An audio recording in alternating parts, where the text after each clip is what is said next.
अस्सलाम वालेकुम दोस्तों, उम्मीद आप सब लोग खैरियत से होंगे। इस वीडियो में मैं बात करूंगा हाईमैक्स टेक्नोलॉजीज़ की। हाईमैक्स एक ताइवान बेस्ड कंपनी है। ये लोग डिस्प्ले ड्राइवर्स, डिस्प्ले आईसीज बनाते हैं। दुनिया की हर इलेक्ट्रॉनिक डिवाइस जिसमें डिस्प्ले होता है, जैसे लैपटॉप हैं, स्मार्ट टीवीज़ हैं, इंडस्ट्रियल डिस्प्लेज हैं। अब जो इंक्रीजिंगली जो गाड़ियाँ आ रही हैं, आप लेटेस्ट इलेक्ट्रिक कार्स हैं, इवन दूसरी गाड़ियाँ जो हैं, हर किसी में डिस्प्ले लगा होता है एक बड़ा सा, उससे सारा कंट्रोल हो रहा होता है। तो उस डिस्प्ले को कंट्रोल करने के लिए एक ड्राइवर लगा होता है, पीछे एक आईसी होती है। हाईमैक्स जो है ये दुनिया की ऑलमोस्ट 30 से 40% वो आईसीज बनाती है। ये एक छोटी सी कंपनी है, ताइवान बेस्ड है, और इसकी तकरीबन 1.2 बिलियन $1 बिलियन इसकी मार्केट कैप है। और ये एक टेक्नोलॉजी लीडर है, और मैं इसको तकरीबन कोई पिछले 1 डेढ़ साल से फॉलो कर रहा हूँ। इसका स्टॉक रिलेटिवली चीप है और ये नैस्डैक पर ट्रेड होता है। और ये अच्छा डिविडेंड देता है, और मैंने इसका डिविडेंड लास्ट ईयर भी लिया था। इस साल ही मैं इसका डिविडेंड लेने जा रहा हूँ, जो मैं आगे आपको बताऊँगा। और इसका स्टॉक रिलेटिवली चीप है। तो बाकी जितने भी टेक स्टॉक्स हैं वो सारे काफ़ी अपनी फेयर वैल्यू से ऊपर हैं। मैं इसको इसलिए पसंद करता हूँ क्योंकि ये एक रिलेटिवली चीप स्टॉक है, और इसमें एक अपवर्ड मोमेंटम है, और अभी भी ये रिलेटिवली चीप है, जो मैं आपको आगे जाके दिखाऊंगा। तो जुमे को जब मार्केट क्लोज हुई है नैस्डैक, तो हाईमैक्स तकरीबन $5.86 पे क्लोज हुआ है। और ये स्टॉक पिछले हफ्ते तकरीबन $5.2 पर ट्रेड हो रहा था। अपने जो इसके जो लेटेस्ट नंबर्स आए हैं वो काफ़ी अच्छे हैं। इन्होंने डिविडेंड भी अनाउंस किया, तो इसका स्टॉक जंप मार के 5.8 पे आ गया। और मैंने काफ़ी परचेज़ किया था डिप के ऊपर, और मैंने होल्ड भी किया हुआ है, और अभी इसके ऊपर मैं डिविडेंड भी इंशाल्लाह लेने जा रहा हूँ। तो अगर हम इसका चार्ट देखें, तो ओवरऑल ये स्टॉक अभी भी काफ़ी नीचे है। ये अपने ऑल टाइम हाई से काफ़ी नीचे है। ऑल टाइम हाई इसका 2021 में था, तकरीबन $16 का। फिर ये जो कोविड के बाद जो जंप आया था टेक स्टॉक्स में, उसके बाद जब मार्केट रिसेशन में गई है पिछले 1 2 साल से, रिसेशन में इन्फ्लेशन की वजह से, तो ये टेक स्टॉक्स काफ़ी मार उनको पड़ी है, तो ये भी थोड़ा सा नीचे आया। लेकिन अभी भी ये बॉटम पे है, और ये बॉटम पे क्यूमुलेट करने वाला स्टॉक है। इसके टेक्निकल्स आप जाके चार्टिंग में इसके देख सकते हैं। मेरा इंटरेस्ट ज़्यादा इसके फाइनेंशियल्स में, जो मैं आप लोगों से डिस्कस करूँगा। तो हाईमैक्स के अगर हम अर्निंग्स का स्नैपशॉट लें साल ईयर ऑन ईयर का, तो 2020 में सेल्स 887 मिलियन, फिर 2021 में 1.55 बिलियन, जो कि हमने इसकी स्टॉक प्राइस से भी देखा कि प्राइस में काफ़ी जंप आया, वो उसकी अर्निंग्स की वजह से था। फिर आगे 2022 और 23 में इसकी सेल्स टेपर ऑफ कर गई, नीचे आ गई। 2023 में इसकी सेल्स 945 मिलियन थी।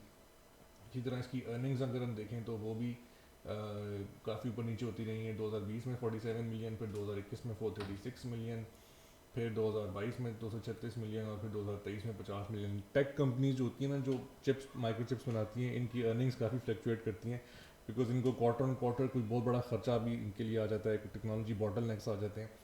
तो ट्रेडिशनल कंपनीज की तरह ये नहीं होता कि इनकी अर्निंग्स स्टेबल हो, हेल्थी रहती हैं।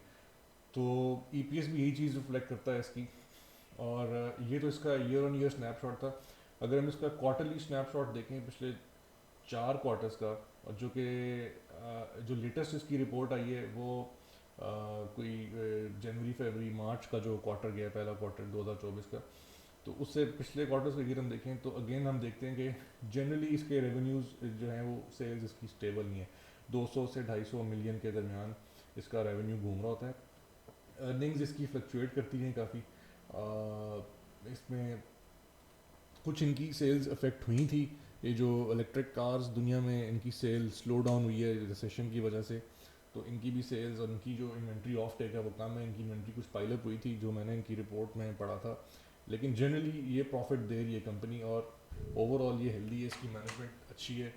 ये टेक्नोलॉजी लीडर है, ताइवान की कंपनी है, तो जनरली ये ठीक है। ईपीएस भी इसका यही ट्रेंड रिफ्लेक्ट करता है। अगर आप देखें तो इसके एज़ पर जो लेटेस्ट इसकी रिपोर्ट आई है, उसमें इसका 7 सेंट्स का ईपीएस आया, और $12 मिलियन की इसकी अर्निंग आई है। तो अगर हम इसका बैलेंस शीट का स्नैपशॉट लें, तो अगेन हम देखते हैं ये एज़ पर ये जो लेटेस्ट इसके जो रिजल्ट्स हैं उसके मुताबिक तकरीबन $1.64 बिलियन के इसके एसेट्स हैं, जिसमें इसका प्लांट है, टेक्नोलॉजी है, इसकी पेटेंट्स हैं, इसके पास जो इन्वेंट्री पड़ी हुई है, जो बैंक बैलेंस है एक्सेट्रा, वो सारा कुछ करके तकरीबन इतने $1.6 बिलियन है। जबकि लाइबिलिटीज़ जो हैं वो अराउंड $767 मिलियन हैं। अगेन उसके अंदर अकाउंट्स पेबल्स, लोन्स, टैक्सेस, इस तरह की चीज़ें जो हैं वो आ जाती हैं। शेयर होल्डर्स इक्विटी इस वक्त जो है वो अराउंड $876 मिलियन है।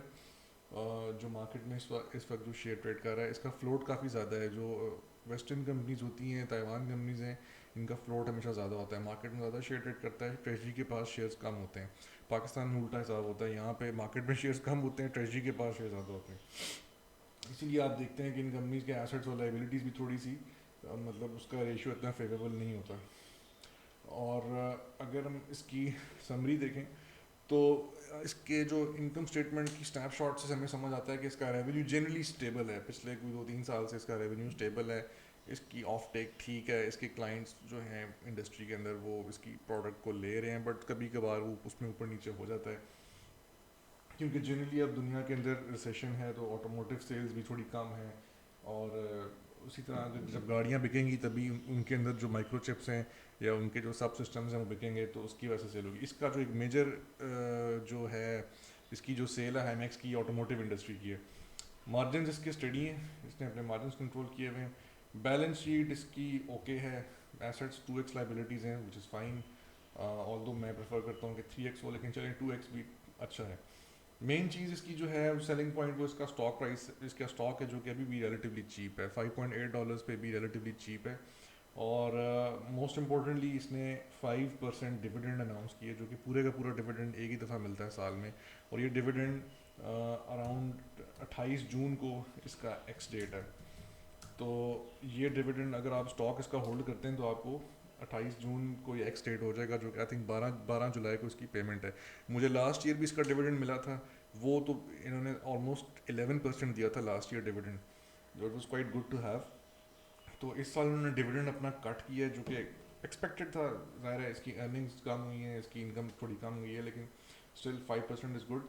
इसमें एक अच्छी चीज़ ये है कि क्योंकि ये स्टॉक ताइवान का है और ये ट्रेड अमेरिका में होता है, तो आपको इस पर टैक्स के ऊपर एक ब्रेक मिल जाती है। इस पर जो 30% विद होल्डिंग है वो नहीं कटती, तो ये पूरे का पूरा 5% डिविडेंड आपको मिल जाएगा। मुझे तो लास्ट ईयर पूरा डिविडेंड मिल गया था, 10% मेरा, उस पर कोई टैक्स नहीं कटा था। तो ये एक इसकी अच्छी चीज़ है। और मुझे ये मेरी एक्सपेक्टेशन है कि डिविडेंड से पहले स्टॉक इसका पंप करेगा।